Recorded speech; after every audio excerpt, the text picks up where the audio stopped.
We start our journey by looking back at the foundational challenge of artificial intelligence. When Alan Turing proposed his famous test in 1950, he wasn't trying to evaluate a machine's ability to calculate complex equations or play chess.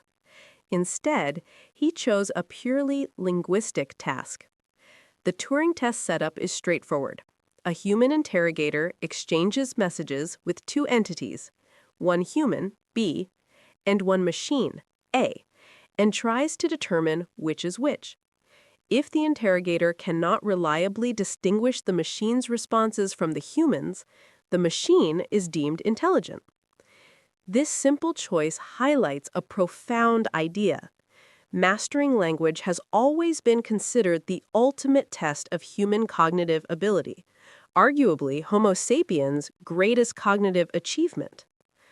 Our entire civilization is built on communication. If we can teach a machine to truly master language, to understand, generate, and translate, we believe we are building true intelligence. This presentation is about the key historical and modern building blocks we use to teach machines this incredibly complex ability. This presentation is structured as a historical journey through the field of natural language processing, progressing from the most basic sequence models to the cutting edge of deep learning. We begin with our first phase, the spark of creation. Here, we focus on generating text character by character. We will teach a simple model the sheer fundamentals, the alphabet and grammar, by having it generate text in the style of Shakespeare. This forms our very first language model. Next, we make the leap to understanding. We'll move past individual characters to meaningful subwords and tokens. Using the powerful, modern Hugging Face ecosystem, we will classify the sentiment of movie reviews, a task that requires real contextual comprehension. Finally, we build the bridge between worlds through neural machine translation. This is the ultimate test, where we introduce the revolutionary concept of attention. Attention solves critical memory problems in earlier architectures and paves the way for the transformer, the engine behind virtually every modern AI success story. Our first challenge is simple yet fundamental. Can a model write text that resembles human language, specifically in the style of Shakespeare? To attempt this, we begin with a character RNN, or char-RNN. This is a recurrent neural network trained only on one specific, simple task: predict the very next character in a sequence. At the start, the model knows nothing about words, context, or grammar. It only knows that after the letter T, often comes the letter H. By repeatedly training the model to predict the next character, this seemingly rudimentary task forces the model to implicitly learn the entire structure of the language, including the vocabulary, the syntax of word boundaries, proper grammar, and punctuation, all from scratch. The sample text you see here, titled Pandarus, is generated by the model. It is certainly not a masterpiece and contains some strange phrases, but it is impressive. The model managed to learn syntax, line breaks, and sentence structure just by chaining together character predictions, a remarkable feat for such a basic architecture. Before any text can be processed by a neural network, it must be converted into a numerical format, specifically tensors. This essential process is called tokenization, and for our character RNN, we perform it at the character level. Step 1. Build the vocabulary. We start with our corpus, Shakespeare's works, and compile a set of every unique character present. This includes all letters, punctuation, and essential control characters like the new line character. In our example, this yields 39 unique characters. Step 2. Create character to ID mappings. Each unique character in the vocabulary is assigned a specific non-repeating integer ID. This mapping, which provides a numerical representation for every text symbol, is the foundation of our tokenization process. For instance, the character HELLO might map to the ID 20, 17, 24, 24, 27. This numerical representation is crucial because neural networks are mathematical functions. They cannot operate directly on raw strings of text, only on numbers. Once we have converted the raw text into a single, long sequence of integer IDs, we need to structure this data into digestible batches for training. An RNN is trained to predict the next character, so we create our dataset by turning the long sequence into many smaller input and target pairs using a sliding window method. We define a fixed window length, which determines how much context the model sees at any given time. For example, if we look at the phrase, "before we proceed any further," we take a window of tokens, say, "to be or," as the input sequence.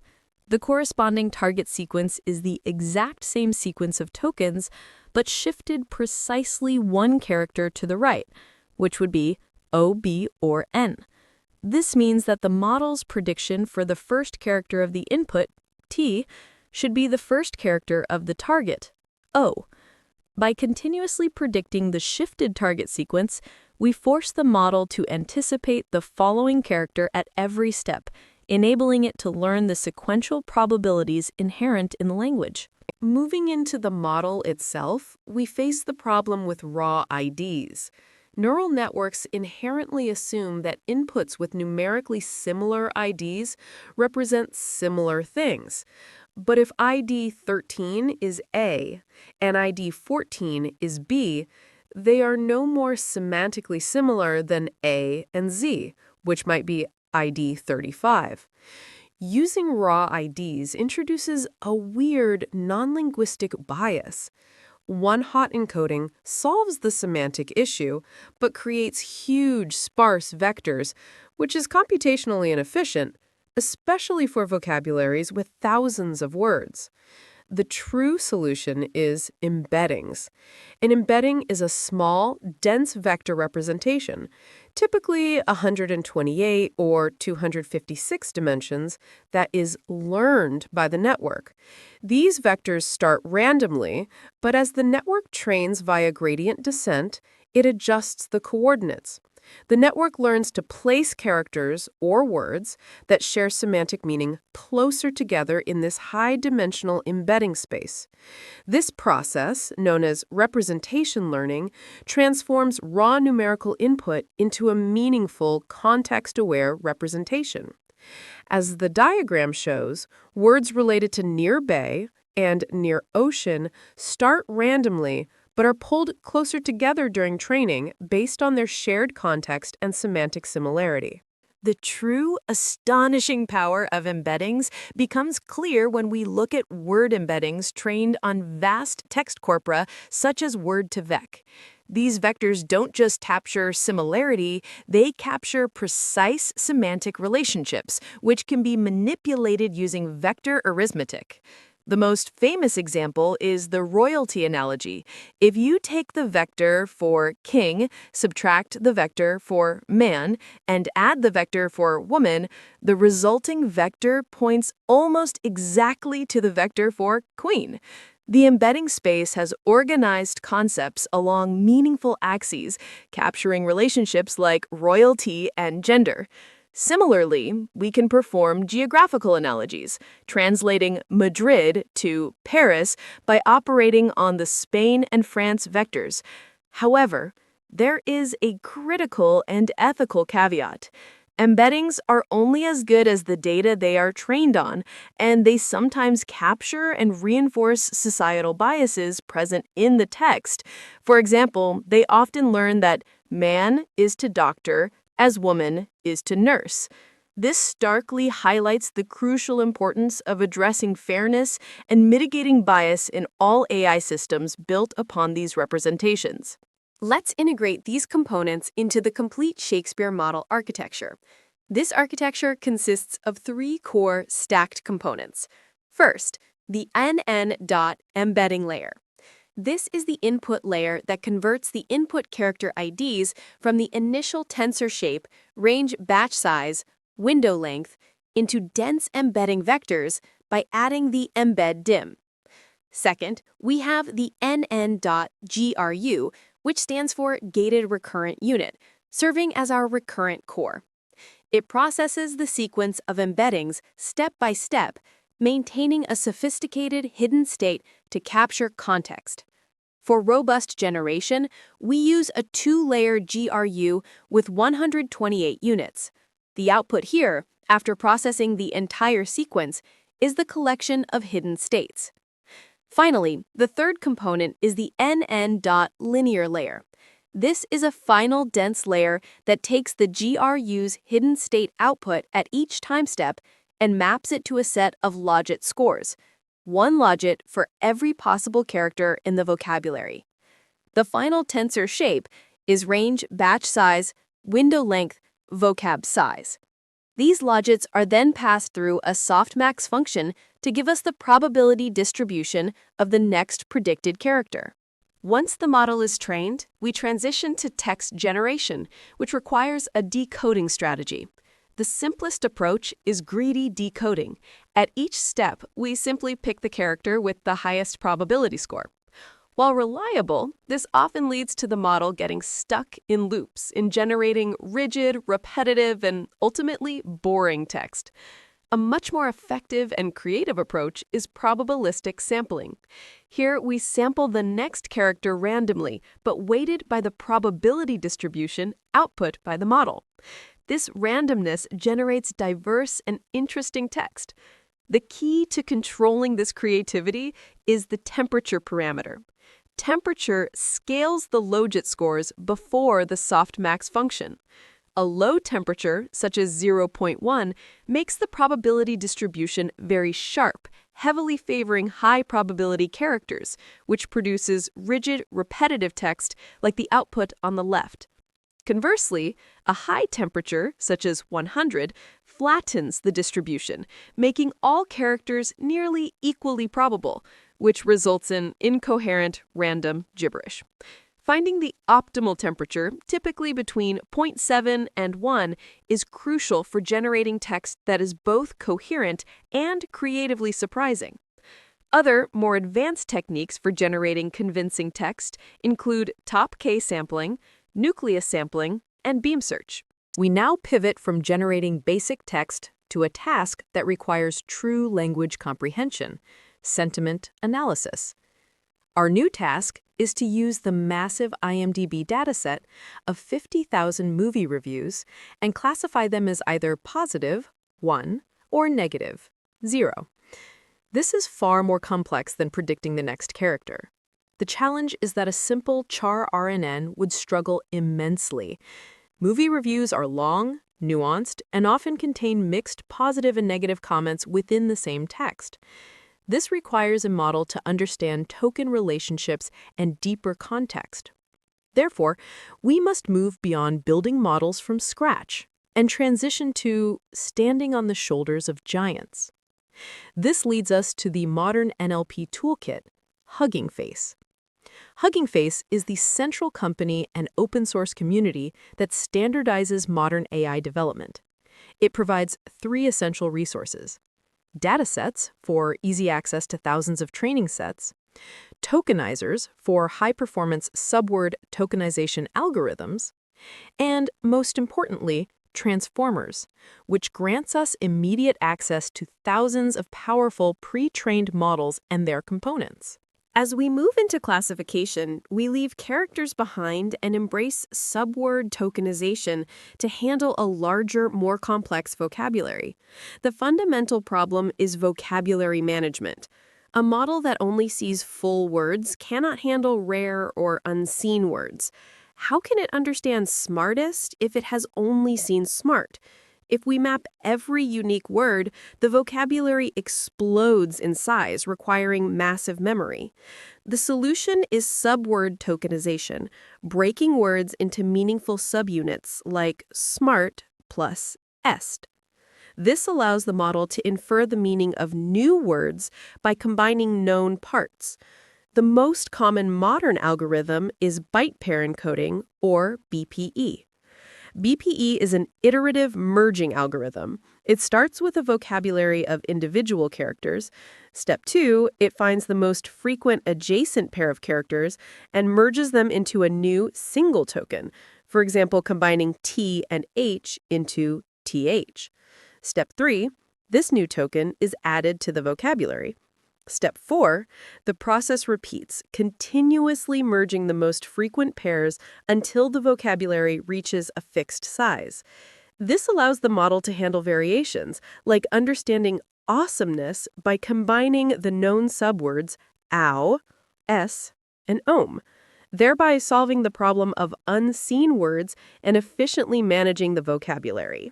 While BPE is foundational, modern NLP relies on specialized variants, and it's important to know the differences. Byte-level BPE, or BBPE, is extremely robust because it operates at the byte level, guaranteeing that it can tokenize any string of text without ever producing an unknown token. It's used by large generative models like GPT and Llama. WordPiece, used by BERT and DistilBERT, is optimized differently. It merges pairs not just based on frequency, but on which pairs maximize the data likelihood after merging. This tends to produce more meaningful linguistic tokens and generally results in shorter encoded sequences, which is efficient. Finally, Unigram language model, or Unigram LM, works in reverse.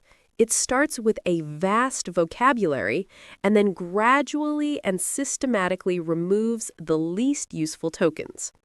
This algorithm is favored for producing the most meaningful tokens and the shortest sequences, making it excellent for languages without natural spaces, and it powers models like T5 and Albert. A core takeaway here is that the tokenizer is a fundamental part of a model's identity. If you use a BERT model, you must use a BERT-compatible tokenizer. The efficiency of modern NLP comes from reusing components, particularly tokenizers, through the Hugging Face Hub. The Transformers library provides the Auto Tokenizer, a simple interface that automatically downloads and initializes the correct tokenizer for any chosen pre-trained model, such as BERT. BERT, for instance, uses a WordPiece tokenizer and also requires special tokens like CLS for the start of the sequence and SEP for separating sentence segments. Our code shows how we initialize the tokenizer and then process our movie reviews. When processing text batches, we must handle sequences of varying lengths. We use padding equals true to add placeholder zeros to shorter sequences so they match the longest sequence in the batch, and truncation equals true to cut off overly long sequences, maintaining efficiency. Crucially, the tokenizer outputs a dictionary containing the input IDs, which are the token IDs, and the attention mask. The attention mask is a binary vector, ones for real tokens and zeros for padding, that tells the model exactly which parts of the input are meaningful data and which parts are placeholder padding that should be ignored during calculation. For sentiment analysis, our model goal is sequence to vector, taking a full sequence, the review, and outputting a single prediction, positive or negative.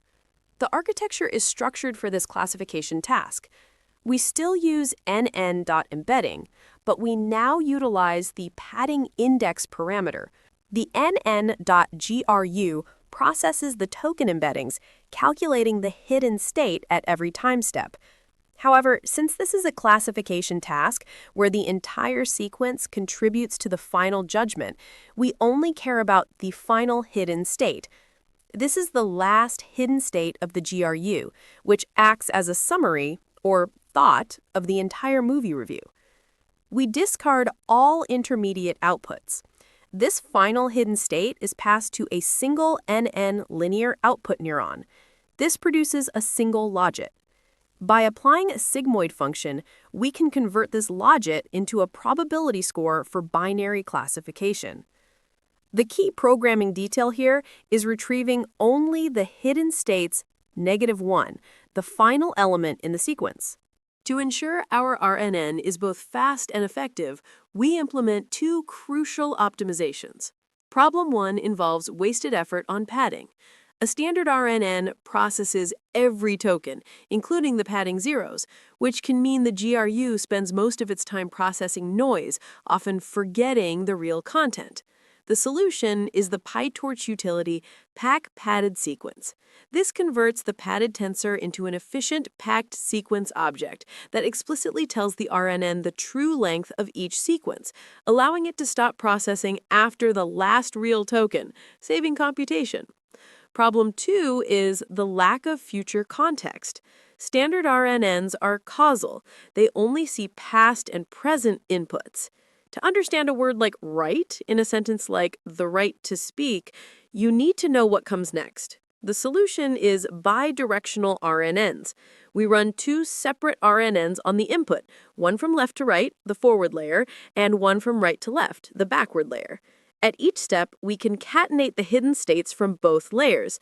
This gives the model a complete, concatenated view of both the past and the future context, dramatically improving its comprehension. The 2018 ULM FIT revolution proved that transfer learning, reusing models pre-trained on massive corpora, dramatically improves performance. We can leverage this power in 3 increasingly effective levels. Level 1. Reusing pre-trained embeddings. Instead of training embeddings from scratch, we initialize our embedding layer with weights from a powerful model like BERT and then freeze them so they don't change during initial training. Level 2. Reusing pre-trained encoders. We can use the entire BERT model as a robust feature extractor. Its output, the last hidden state, provides contextualized embeddings. This is vital because the vector for a word like right is now different in the context of turn right versus the right answer. We still add our own small GRU and linear layer for the final prediction. Level 3. Fine-tuning a full pre-trained model. This is the most powerful approach. We use specialized classes like BERT for sequence classification, which combines the BERT encoder with a custom classification head already on top. We then fine-tune the entire model end-to-end on our IMDb data. Importantly, while the vast majority of the BERT weights remain stable, only the small classification head is trained from scratch, allowing us to leverage billions of parameters learned from the web and quickly adapt them to our specific task. The practical culmination of leveraging pre-trained models is Hugging Face's Pipeline API. This is a high-level API that elegantly encapsulates a state-of-the-art pre-trained model with all its necessary pre-processing and post-processing steps. In just 3 lines of code, we can import the pipeline, specify our task, sentiment analysis, and select a model. Here, the highly efficient DistilBERT fine-tuned on the SST2 dataset. We then simply pass raw text, like "this movie was incredible" and "a complete waste of time," directly to the classifier. The pipeline automatically tokenizes, formats, processes the input through the transformer, and outputs a structured result, providing the predicted label and a high confidence score. This demonstrates the power of the Hugging Face Hub. It is a vast repository of models expertly trained and fine-tuned by the community. By leveraging these resources, you can often achieve better, state-of-the-art results for countless tasks with dramatically less effort than building everything from the ground up. We arrive at our final and most complex challenge: neural machine translation, or NMT, the task of translating English to Spanish. This is the quintessential sequence-to-sequence or sec-to-sec problem. The classic solution is the encoder-decoder architecture. The system consists of 2 parts, both typically RNNs like GRUs. The encoder reads the entire source sentence, "I like soccer," token by token. Its primary job is to compress the entire meaning of that input into a single, fixed-size vector, known as the context vector or thought vector. This vector represents the core concept of the source sentence in a compressed format. Once the encoding is complete, the decoder is initialized with this context vector. It then uses this compressed thought to generate the target sentence, "Me gusta el fútbol," 1 token at a time. The decoder uses the context vector to guide its generation, ensuring the output is a coherent and correct translation of the input. A critical aspect of training sequence-to-sequence models is the technique known as teacher forcing. During training, we possess the correct target translation. A naive approach would be to feed the decoder its own predicted token at the next time step.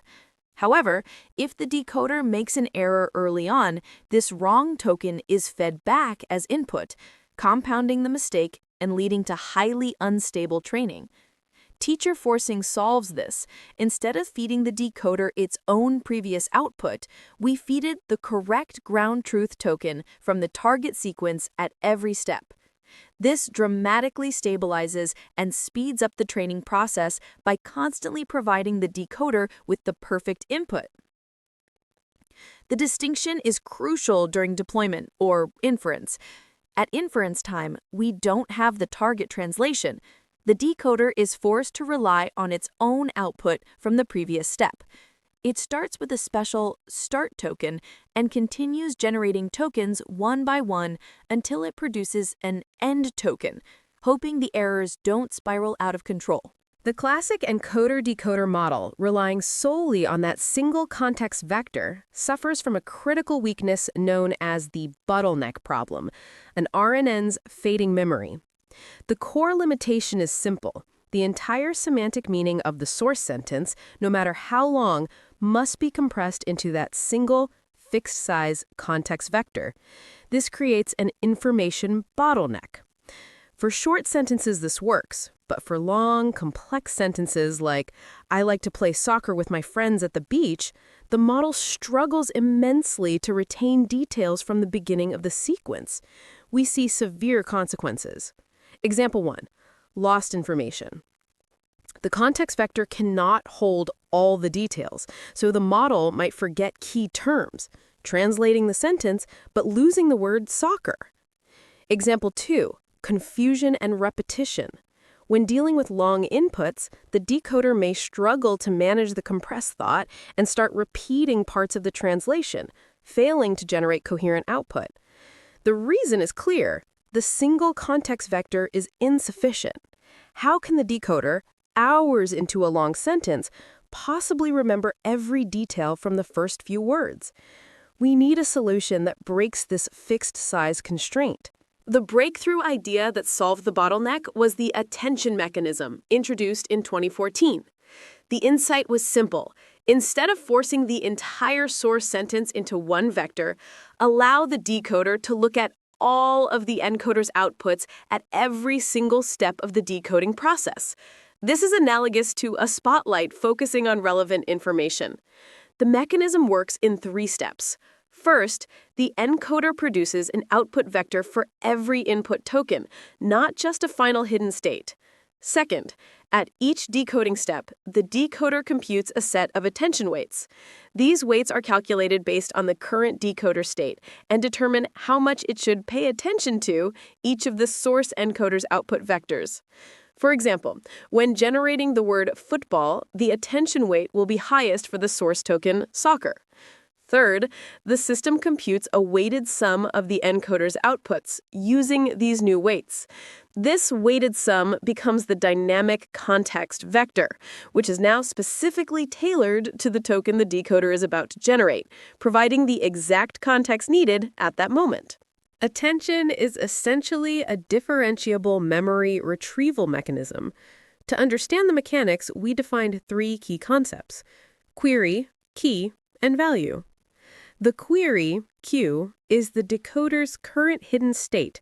It's what the decoder is actively looking for, such as, "I need a verb related to sports."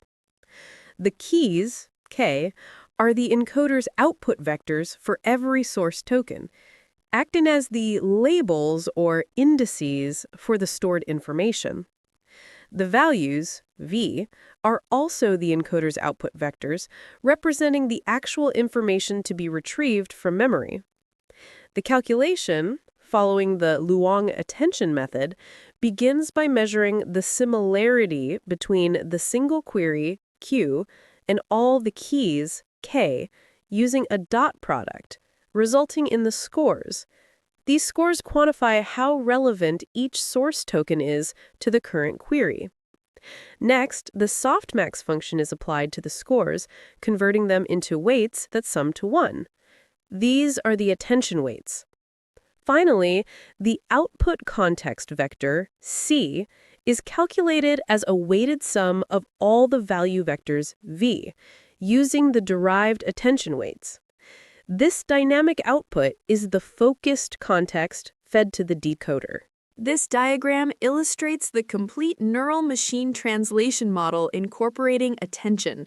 Notice that the attention mechanism box sits between the encoder and the decoder, connecting to the output of every single bidirectional GRU cell in the encoder, H1 through H8. The decoder, driven by its previous state, H at the stance t-1, queries the attention mechanism, which then generates the dynamic context vector C at the stance t.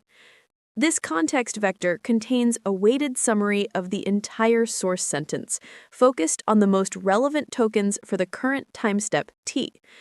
The context vector is then combined with the decoder state to produce the next output. The profound result is that the path for information to travel from an input word to its correct translation is now much shorter and more direct, bypassing the RNN's memory bottleneck. This simple innovation allows the model to handle long, complex sentences with ease, resulting in accurate translations that correctly retain details like soccer and avoid the previous repetition issues. The attention mechanism proved to be so remarkably effective at capturing dependencies between words, regardless of their distance in the sequence, that it raised a fundamental question for the entire field of deep learning. If attention is this powerful, do we still need the recurrent layers, the RNN and GRUs, at all? What if we built an architecture using only attention and feed-forward layers? The answer came in 2017, when researchers from Google published a paper titled, famously, "Attention is All You Need." This paper introduced the revolutionary transformer architecture. The transformer replaced recurrence entirely with parallel attention blocks.